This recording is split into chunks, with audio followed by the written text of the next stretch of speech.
Salut à tous les amis, rebonjour. Et nous voilà partis pour une nouvelle aventure. On va la finir, cette aventure. Au final, on va clôturer tout le chapitre sur les maisons. On y reviendra par après parce qu'on en discutera tout le temps. Comme on discutera tout le temps des signes et des planètes. Mais ici, dans les leçons précédentes, depuis la 1, nous finissons là maintenant aujourd'hui avec la 11 et la 12, en étant passé par la 10 en finale. Et comme ça on voit un peu toute l'évolution qu'il y a eu depuis le départ. Donc c'est ici qu'on pourra y voir la finalité de tout ça. La finalité de toute cette histoire depuis le début. Nous avons quitté la 10 parce que nous sommes arrivés à un statut social. Il y a bien des gens qui arrivent de toute manière, à un moment donné ou à un autre, à avoir une place concrète dans la société. Mais cette place doit encore servir à quelque chose. C'est bien d'être assis sur son trône, mais il faut encore servir à quelque chose. C'est là que nous rentrons dans la maison 11. La maison 11 est en relation totale avec le signe du Verseau. Déjà, de toute manière, ils sont en relation tous les deux avec Uranus et en second avec Saturne. Ne pas oublier. Donc ça veut dire que Saturne intervient à nouveau dans cette maison 11, alors qu'il était le maître de la maison 10. Ah, ne pas oublier aussi que Saturne a quand même castré Uranus. Donc Chronos a castré Uranus. Et là, il se retrouve dans le signe de la liberté totale, de ce que Uranus peut représenter dans cette maison 11. La maison 11 représente le social. On est arrivé à quelque chose en maison 10, on est fait pour servir quelque chose au niveau de ce qui nous entoure. C'est pour ça qu'on fait souvent référence à la maison 11, et quand je vois des gens qui ont des planètes en maison 11, peu importe, je me dis qu'il y a toujours un attrait quelque part pour le système politique qui se trouve autour d'eux et duquel ils font partie, pour le faire évoluer ou pour être contre. C'est une maison très indépendante, la maison 11. Cette maison 11 représente aussi les associations avec des groupes, avec d'autres gens. Ça peut représenter des syndicats et des choses comme ça, la maison 11 en finale. On s'associe à d'autres gens. La maison 3 est plus un rapport d'amitié, ami-ami. Vous voyez, la maison 11 c'est plus avec des groupes. Donc on peut faire des sociétés, par exemple en maison 11, quand on fait les sociétés, on y voit fort, ça du côté de la maison 11 aussi, toutes les formes de publicité qui servent à faire monter votre société, etc., se voient aussi par la maison 11, comme du bouche à oreille, la publicité chez l'un, chez l'autre, tout ça, ça fait partie du groupe, de la société, du social. On veut devenir un homme politicien parce qu'on veut aider le peuple, à son profit, ou au profit des gens. Ça, tout dépend encore de comment fonctionne le thème. C'est pour ça qu'il est intéressant quand on voit des planètes chez quelqu'un en maison 11, il y a certainement le côté social qui l'intéresse, c'est l'ouverture de cette maison, de toute manière, l'ouverture au monde, à son prochain. Mais dans quelles conditions? Avec quel état d'esprit? Avec quel état d'esprit on veut se fondre et on veut faire ou on veut servir la cause sociale duquel on fait partie. Parce que c'est ça la suite de la maison 10 en fait, c'est la maison 11, comment on s'intègre. En général, on doit partager nos valeurs de la maison 10 et de nos connaissances et de ce qu'on a appris et de ce qu'on est. De toute manière, on doit le partager avec son prochain et c'est ça le rôle et le but de cette maison 11. Parce que là, si vous voulez, que symboliquement, quand vous voyez le sommet de la maison 10, on peut y voir quelque part la maison 11 comme déjà la descente en finale.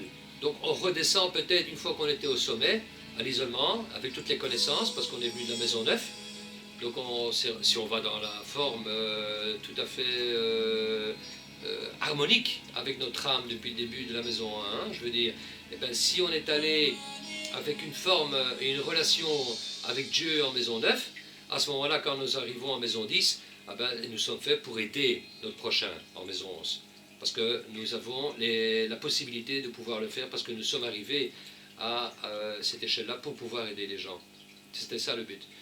Donc il faut toujours voir le côté psychologique de la personne lorsqu'elle a des planètes en maison 11, et ça vous donnera peut-être une indication à ce moment-là dans quel but la personne veut aller. Mais ça, c'est encore des aspects ou des études qui viendront par après, parce que c'est très difficile de détecter ça maintenant, à l'heure actuelle, là où on en est, déjà. Donc cette maison 11, c'est une maison qui est représentée très indépendante. Donc on veut aussi, c'est la maison des projets, des nouveaux projets. Donc, ah ouais, tiens, j'ai une idée qui me vient, je vais faire ça, ouais, mais pour un projet, il faut que je m'associe avec un tel, parce qu'un projet est toujours mieux quand on le développe. L'union fait la force. Ça, c'est aussi le mot qui irait très bien, je vais dire, dans cette maison. On s'associe avec quelqu'un d'autre pour partager notre idée, et qui est une forme de partage. Ne pas oublier que la maison 11 fait un trigone avec la maison 7, qui est la maison des partages et de l'association. En final, elle se rejoint fort avec la maison 7 parce qu'elles font un trigone, c'est deux maisons d'air. Mais disons que la maison 11 est la maison la plus libérale de toutes et la plus ouverte à l'autre. Elle est moins personnelle, en final, la maison 11. Oui, c'est moins personnel que de femme à homme, corps à corps. C'est plutôt une libération avec tout le monde, la maison 11. C'est très compliqué, comme le Verseau est très aussi complexe comme ça au niveau de sa sociabilité à l'extérieur. Plutôt, on dirait que, je sais pas, je peux me tromper, mais je me demande si l'intimité n'effraie pas un peu le Verseau en final, et qui préfère se donner à un tout. Et avoir une ouverture sur tout. Ça, c'est très indépendant. C'est une maison où, ok, on fait des choses avec des autres gens, mais quelque part, on veut être son propre chef aussi dans l'histoire, parce que c'est la maison quand même des créateurs et tout ça. Hein. C'est l'opposé de la maison 5, il ne faut pas oublier l'ego. La maison 5, le lion, vous vous rappelez. Donc il faut toujours faire une similitude au niveau de ces taxes à chaque fois. Comme la maison 10, ça peut-être j'ai omis de le dire dans ma précédente leçon, mais que la maison 10 est en opposition avec la maison 4. On est d'accord? Le fond du ciel est en opposition avec le milieu du ciel et vice-versa. Donc je veux dire que les gens, par exemple, qui auraient beaucoup de planètes en maison 10, c'est aussi une petite astuce, il pourrait peut-être y avoir à ce moment-là une difficulté à savoir comment gérer son foyer et sa vie privée et sa vie sociale. C'est comme, il y a souvent le cas, l'homme qui pense qu'à son travail et qui en oublie même son foyer en final parce que tout passe dedans. Alors à ce moment-là, c'est pour ça que la maison 4 est en opposition à la maison 10 en final. Il y a des choix à faire où il y a, il y a une balance à faire. Et c'est ce que représente la maison 7 en final, la balance. Donc il faut faire la balance entre les deux et pas aller dans l'extrême parce que sinon on peut rater tout à fait le contexte de ceci ou de cela. C'est vice-versa. Hein. Je veux dire, quelqu'un qui a plein de planètes en maison 4, à ce moment-là, il aura un dilemme parce qu'avec le côté social de la maison 10 et ne pas devoir faire un choix. Et le choix sera très difficile pour une personne qui a beaucoup de planètes en maison 4, peut-être pour arriver au milieu du ciel, parce qu'il a beaucoup d'attaches avec son foyer, justement, et il n'a pas envie de le délaisser pour le côté social, alors qu'il peut, vous voyez les choses un peu. Donc il faut voir les oppositions, et c'est pareil avec la maison 11 et l'axe de la maison 5. La maison 5 est représentative déjà très fort du signe du lion, donc il faut déjà aller voir, en final, l'opposition, ce signe du lion, où il se trouve dans le thème, pour comprendre un peu cet axe d'ego relié au social. Comment nous allons nous comporter dans la société et qu'allons-nous faire? Parce que la maison 5 est une maison de création et créative. On invente des choses. Ça fait partie toujours de la sphère nord du thème. Là où on construit, là où on a des outils pour nous construire. Donc cette maison 5 fait partie de ça. Et après on est au service de l'autre en passant en maison 7. Et maintenant nous sommes en maison 11 où là il faut le donner au social, il faut servir la société dans laquelle on est.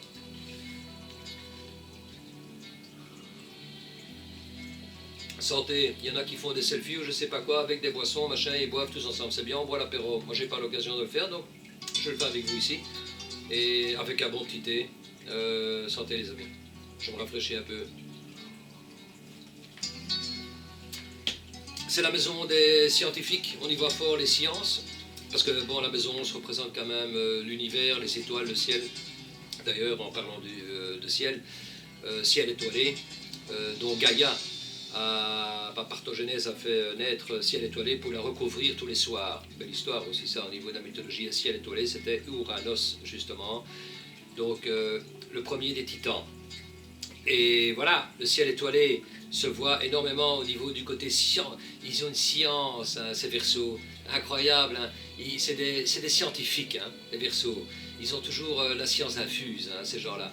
Oui, oui, oui, oui, oui, oui. Donc c'est bon d'aller voir si on a un peu de Verseau dans le thème, où il se place aussi, même si on n'a pas de planète ou quoi, pour voir le côté scientifique où il s'amènerait et que voilà que les communs de mortels ne peuvent pas comprendre au final par rapport à leur vision, à leur ressenti ou à ce qu'ils voient. Ça se voit fort, donc je vous donne déjà des indications au niveau du Verseau ici. C'est un signe d'air, la maison 11 est une maison d'air. Hein, donc de toute manière, c'est une maison, les maisons d'air c'est là où on bouge. La maison 3, on fait connaissance. On s'instruit, on lit, on chipote. On écoute, on serre la main de l'un de l'autre, on fait connaissance, on parle avec son voisin, on est bébé, on commence à parler, la première parole. Si on y voit l'évolution de l'être humain par rapport à la maison 1, maison 2, maison 3, c'est vraiment ça. Le bébé boit le lait de sa maman en maison 2, il se nourrit, il prend des forces, hein, la maison 2, donc le taureau. Et la maison 3, ben, il commence à bouger, à parler et à essayer de développer son côté mental et au niveau de son esprit, et à reconnaître sa maman, son papa et tout ça. Donc ça c'est la maison 3, la fondamentale au niveau de ces maisons d'air. Et ensuite nous avons la maison qui est l'élément, allez, on partage, on se partage. On comprend l'autre, on voit l'autre, on sait qu'il est différent de nous. Le côté balance, donc on apprécie, on aime. Hop, et on y va. Voilà, donc il y a le côté relationnel ensuite. Après avoir eu la connaissance, il y a le côté relationnel. Et puis il y a le côté social et de tout ce qui va avec en maison 11. C'est pour ça qu'il est intéressant, quand vous voyez le thème, de toujours bien prendre la catégorie des maisons. La maison 1, c'est une maison de feu.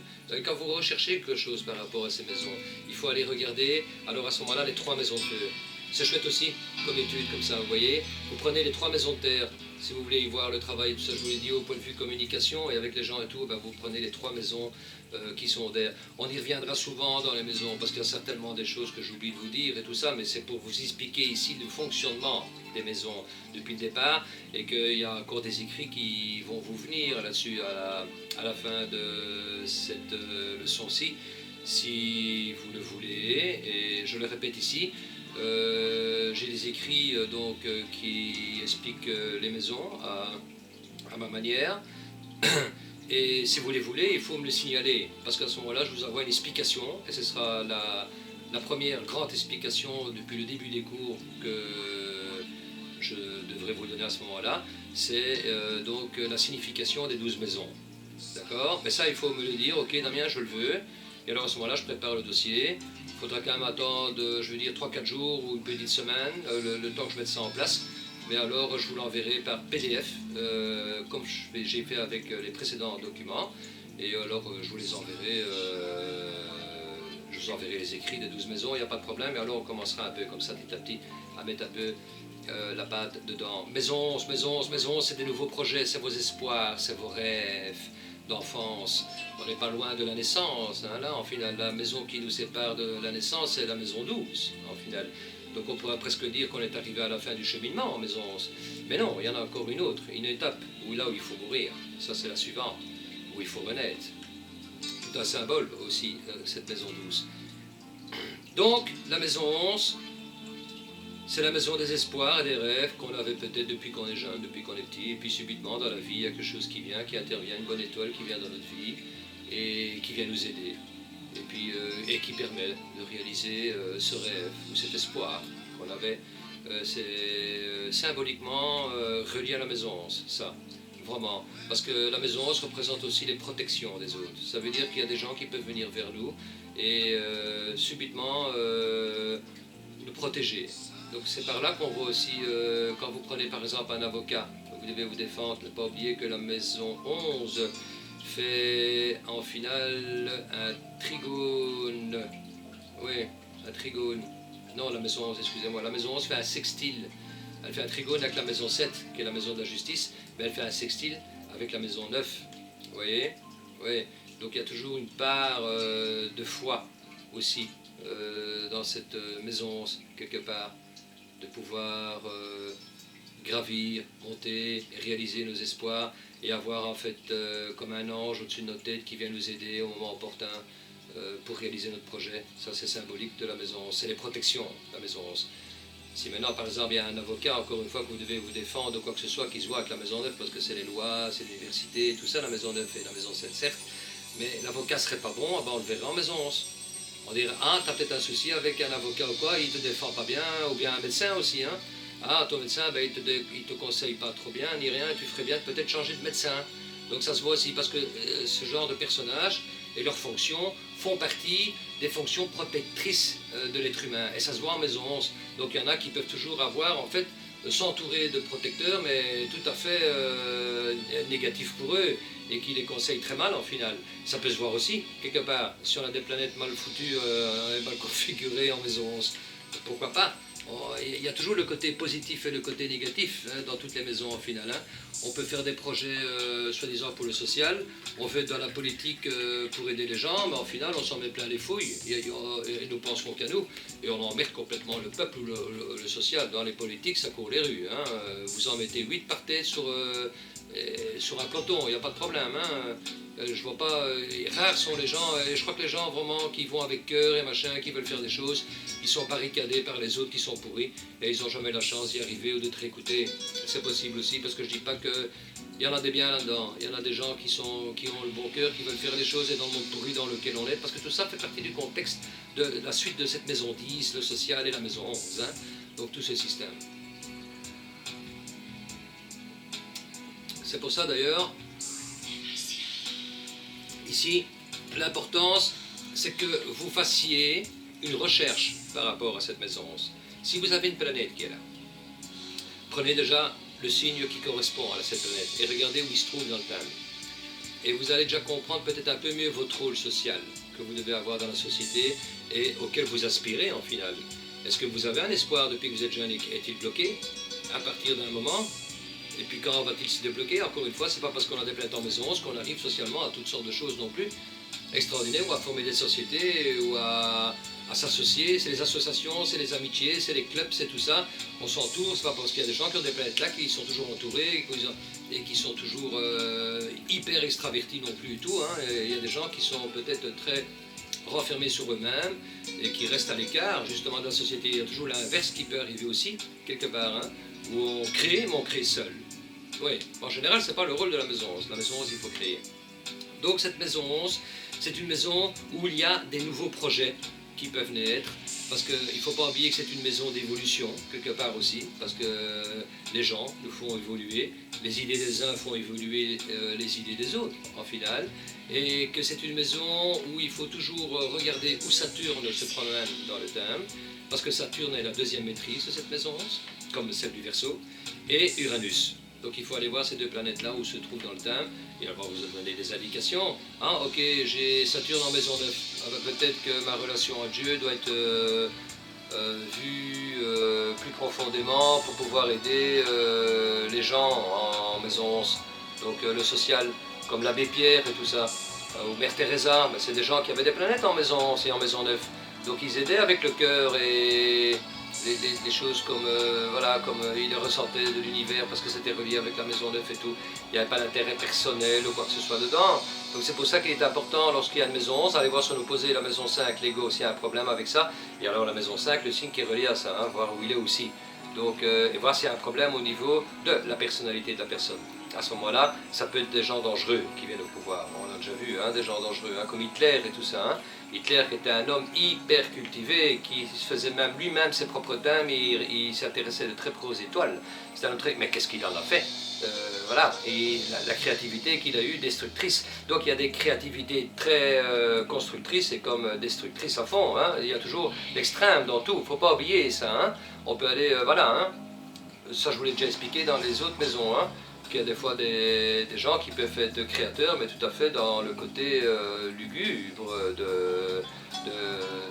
des choses. C'est pour ça qu'il est intéressant d'aller voir aussi le signe qui se promène dans cette maison 11. Quel genre de signe il est là? Voilà, ça c'est important aussi. Est-ce un signe de terre? Est-ce un signe de feu? Est-ce un signe d'air? Est-ce que c'est en accord avec la maison? Ne pas oublier que cette maison est une maison d'air. Donc elle doit être en accord avec un signe, le signe qui se trouve dans cette maison doit être quand même quelque part en accord avec l'élément de cette maison. Vous comprenez? Voilà, si vous allez mettre un signe d'eau dans une maison d'air, peut-être que la personne va se faire trop submerger par les gens et que ça, il y a quelque chose qui ne va pas aller parce qu'elle a besoin de...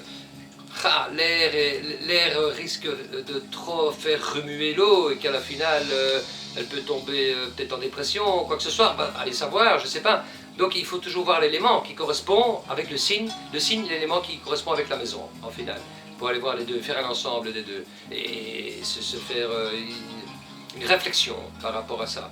Donc c'est des moments de réflexion, hein, quand vous voyez vos planètes dans le thème. Il ne faut pas directement mettre le doigt sur une indication en disant ok c'est ça. Il y a une réflexion à faire, il y a un travail à faire là-dessus. On peut penser ceci aujourd'hui et penser autre chose demain. Voilà. Donc c'est ça qui est intéressant, ça bouge tout le temps, c'est par rapport à votre esprit, à vos idées. On va terminer cette leçon aussi, je mets l'autre directement après sur la maison 12, sinon ça va faire trop long par rapport à la vidéo. Donc je vais couper ici et alors on va passer de la maison 11 à la maison 12. Ça me permet de finir monter. A tout de suite les amis.